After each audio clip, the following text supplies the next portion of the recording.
Okay. So, meron tayong isang unit dito mga kaibigan, Canon MP230 series or Canon MP237 series yung meron sa atin. And sa video ito, ituturo ko sa inyo kung paano pasukin or how to enter service mode. Kasi nga, hindi natin magagamit yung ating service tool kapag hindi natin papasukin or yung isa-set into service mode ang ating Canon printer. So katulad dito, naka-regular startup siya, no? Hindi siya naka-service mode. Pag in-start ko to, itong ating service tool, yan, hindi magpo-function yung mga iba't ibang mga options dito na pwede nating gawin to fix our printer.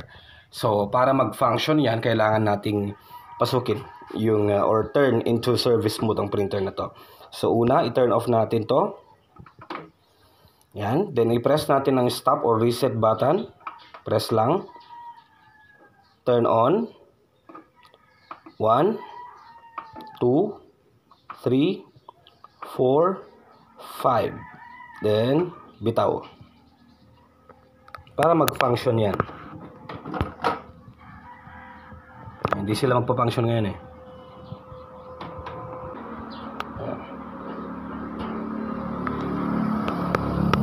So, once na nag-stable na siya ng ganito, naka-set na ito into service mode. Ngayon, restart lang natin yung ating resetter tool or yung ating service tool.